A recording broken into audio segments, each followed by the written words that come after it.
नमस्कार दोस्तों मैं आज की वीडियो में वो बात करने वाला हूं जो इस भारत के करोड़ों माँ बाप के दिल में रहती है, लेकिन वो कह नहीं पाते। आज मैं किसी सिस्टम की बुराई करने नहीं आया, ना ही मैं आपको कोई स्टैट्स बताने के लिए आया हूं। आज मैं इस देश के करोड़ों माँ बाप के दिल की बात करने आया हूं, जो महीने की 1 तारीख को मुस्कुराते तो है लेकिन अंदर से कांप रहे होते हैं। दोस्तों आज की वीडियो थोड़ी सीरियस है। मैं आप लोगों से रिक्वेस्ट करूंगा कि वीडियो में बने रहिएगा, अंत तक देखिएगा।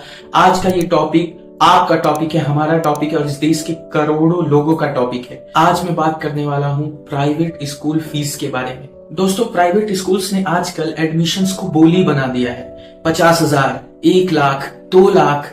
दोस्तों क्या आपको लगता है कि ये बच्चे की फीस है या कोई नए स्टार्टअप की फंडिंग करा रहे होते हैं ये लोग? हम बच्चे को स्कूल नहीं भेज रहे होते हैं, हम बच्चे को एक ऐसी रेस में भेजते हैं जहां पे सिर्फ और सिर्फ उस स्कूल का ऑनर जीतता है। आज इस प्राइवेट स्कूल फीस की एक एक परत खोलूंगा और आप लोगों से आशा करता हूं कि इस वीडियो में लास्ट तक बने रहिएगा, क्योंकि ये कहानी आपकी भी है। दोस्तों सबसे पहले ये प्राइवेट स्कूल करते हैं एडमिशन इंटरव्यू। एडमिशन इंटरव्यू किसका? बच्चों का? नहीं, बच्चों का तो सेकेंडरी है। उनसे पहले उनके माँ बाप का इंटरव्यू होता है। फादर की डेजिग्नेशन क्या है, फादर कमाते कितना है, माँ क्या करती है, क्या वो हाउस वाइफ है या जॉब करती है। अरे भाई, अगर माँ बाप थोड़ा कम कमाते होंगे तो क्या तुम मेरे बच्चे को एबीसीडी भी नहीं सिखा पाओगे क्या? दोस्तों असल में क्या होता है, माँ बाप की ये सारी चीजें जानने के बाद ना स्कूल उसी तरह से उनको अप्रोच करता है। वहां पे फिर वो डोनेशन की फीस मांगते हैं और स्कूल इसको डेवलपमेंट फंड बोलता है। कौन सा डेवलपमेंट? आपके स्कूल में स्विमिंग पूल बन गया, आपके स्कूल का इंफ्रास्ट्रक्चर बहुत अच्छा हो गया, तो उससे पेरेंट्स क्या करेंगे? बच्चे क्या आपका इंफ्रास्ट्रक्चर अपने घर लेके आएंगे क्या? अरे हमारा बच्चा तो 40 बच्चों की भीड़ में ही बैठा है ना। भारत में माँ बाप अपनी पूरी जिंदगी की कमाई, अपना पीएफ का पैसा, सब कुछ बच्चे की पढ़ाई पर लगा देते हैं। क्या सोच के कि मेरा बच्चा किसी से पीछे ना रह जाए, और इसी डर को इन प्राइवेट स्कूल्स ने धंधा बना लिया है। और माँ बाप का बच्चों के लिए जो प्यार होता है उसको ये लोग इनकैश करने लगे हैं, उसका ये लोग फायदा उठाने लगे हैं। अब आते हैं उन बारीकियों पर जो समझते तो सब है, लेकिन इस पर कोई आवाज नहीं उठाता। और मैं हैरान हूं कि क्यों आवाज नहीं उठाता।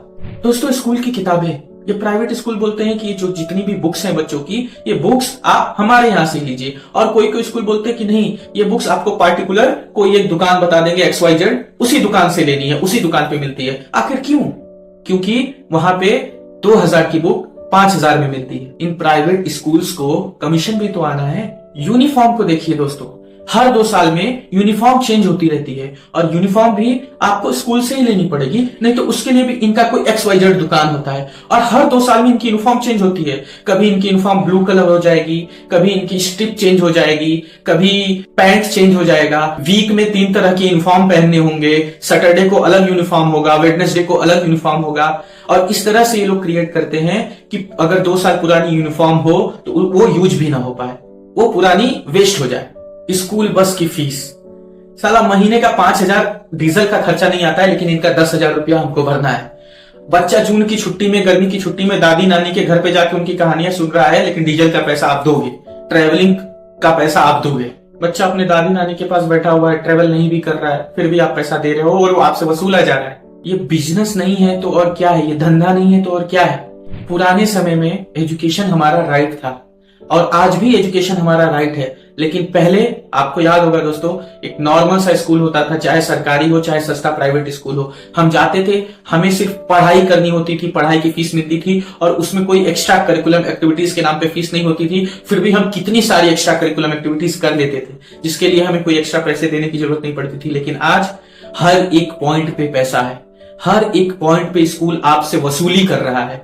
आपको एसी वाला कमरा चाहिए, स्मार्ट क्लासेस चाहिए, एक्स्ट्रा क्लासेस चाहिए, ट्यूशन फीस चाहिए, हर एक का सेपरेट अमाउंट है। जैसे ये कोई स्कूल ना हो, आप मॉल में गए हो और सबका प्राइस टैग अलग हो। अब क्या गरीब बच्चे को भी उतना ही शिक्षा, उतनी ही क्वालिटी की शिक्षा मिल पाएगी? जिनके पास बहुत पैसा है वो तो ये सब अफोर्ड कर सकते हैं, लेकिन जिसके पास नहीं है वो क्या करेंगे? जैसे हवा पे सबका अधिकार है, पानी पे सबका अधिकार है, उसी तरह शिक्षा पे भी सबका अधिकार है। शिक्षा को गरीबी और अमीरी में नहीं तौलना चाहिए। अब थोड़ा दिल की बात करते हैं। कभी उस बाप की आंखों में देखा है जब उसके बच्चे के स्कूल से इंटरनेशनल ट्रिप का नोटिस आता है जिसकी कॉस्ट 20,000, 25,000 और सो कॉल्ड ब्रांडेड स्कूल हो तो 50,000 होती है। बच्चा अपने बाप से घर आकर बोलता है कि पापा पापा मेरे तो सारे दोस्त जा रहे हैं, मेरा वो सबसे फेवरेट दोस्त भी जा रहा है, मैं क्यों नहीं जा सकता। उस वक्त वो बाप अपने बच्चे से नजरें नहीं मिला पाता, वो उस पर गुस्सा कर देता है, उसको डांट देता है। बच्चे को ये चीज खराब लगती है, लेकिन कहीं ना कहीं उसके बाद वो अंदर ही अंदर खुद से वो बाप नफरत कर रहा होता है। वो रात को ढंग से सो नहीं पाता, वो कैलकुलेटर लेता है, वो सोचता है कि अगर इस महीने के ये कट कर लूं, ये चीजें ना लूं, ये ना करूं तो क्या इतने पैसे इकट्ठे हो जाएंगे कि मैं अपने बच्चे को इंटरनेशनल ट्रिप पे भेज दूं। दोस्तों, ये प्राइवेट स्कूल के फीस का सिस्टम, ये धंधा सिर्फ और सिर्फ पैसे नहीं लूटते, ये एक बाप की सेल्फ रिस्पेक्ट तक लूट लेते हैं। लेकिन एक बात याद रखना दोस्तों, इन बड़े बड़े एसी वाले क्लासरूम, जिस स्विमिंग पूल वाले बड़े बड़े स्कूल्स, बड़े बड़े इंफ्रास्ट्रक्चर, इससे शिक्षा नहीं हासिल की जाती। आप इतिहास उठा के देख लेना, हमारे देश में जितने भी बड़ी शख्सियत हैं वो किसी भी एक्स्ट्रा करिकुलम एक्टिविटीज वाले या किसी भी सो कॉल्ड ब्रांड नेम के स्कूल से नहीं आए हैं। वो सब एक नॉर्मल स्कूल से पढ़ के आए हैं, जहां छत टपकती थी, बैठने को कुछ नहीं होता था, नीचे बैठ के पढ़ाई की जाती थी, लेकिन वहां के शिक्षकों का, टीचर्स का दिल बड़ा था। वो सिर्फ शिक्षा देने पर ध्यान देते थे, ना कि धंधा बनाने पे, पैसा कमाने पे। ये प्राइवेट स्कूल्स आपके बच्चे को इंफॉर्मेशन देते हैं, बट जो ज्ञान और संस्कार मिलता है वो अच्छे शिक्षक और अपने माँ बाप से ही मिलता है। अगर आपका बच्चा महंगे स्कूल में नहीं जा पा रहा है तो वो बच्चा कमजोर नहीं है। बच्चा तब कमजोर होगा जब वो अपने माँ बाप की कदर नहीं करेगा, जब उसको संस्कार नहीं मिलेगा। एजुकेशन का मतलब भी अब शो ऑफ हो गया है। एजुकेशन शो ऑफ के लिए नहीं होता, एजुकेशन एक इंसान को इंसान बनाने के लिए होता है।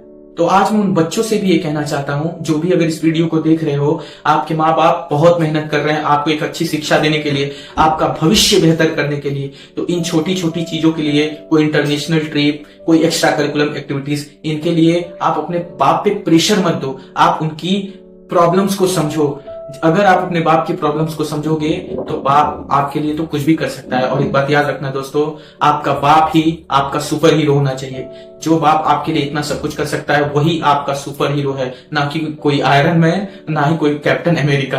और मैं हर उस माँ बाप से भी कहना चाहता हूं कि देखिए, आप हारे नहीं हो। अगर आप अपनी जरूरतों को कम करके, अपने शौक को मार के अपने बच्चे को पढ़ा रहे हो तो आप इस दुनिया के सबसे बड़े सुपर हीरो हो। और इन प्राइवेट स्कूल से भी मेरा यही कहना है कि शिक्षा को धंधा मत बनाओ। आपके 6,000 8,000 वाली किताबों से किसी दुकान वाले का घर चलता है, आपको कमीशन मिलता है, पर उसके वजह से किसी की जिंदगी भर की कमाई चली जाती है।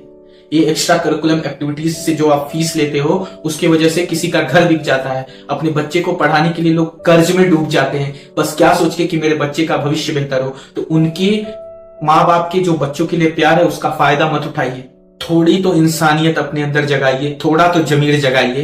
दोस्तों, अगर आपको ऐसा लगा कि आपकी ही कहानी है तो इस वीडियो को इतना शेयर करो कि ये हर वो माँ बाप तक पहुंचे, और इसे इतना फैलाओ कि साला हमारे देश में बैठे किसी शिक्षा मंत्री तक या किसी उनके सेक्रेटरी तक तो पहुंचे। कुछ तो सोचे वो लोग इस चीज पर, कुछ तो रेगुलेशन बनाए इन प्राइवेट स्कूल्स पर भी। अपने मन का धंधा किए जा रहे हैं स्कूल्स। और मैं उन माँ बाप से गुजारिश करता हूं कि कमेंट में I am a proud parent जरूर लिखें। हम भले ही कम कमा रहे हो, लेकिन हमारे बच्चे का भविष्य हमेशा बेहतर रहेगा, और हमारे बच्चे का भविष्य हमारी मेहनत से बेहतर होगा, ना कि इन लुटेरों को फीस देने से और ना इस लुटेरी फीस से। तो दोस्तों, आवाज उठाते रहिए। आप मेरे इस चैनल को सब्सक्राइब करो या ना करो, लेकिन ये वीडियो अगर आपके दिल तक पहुंची हो तो इसे लाइक करना और शेयर जरूर करना। जय हिंद।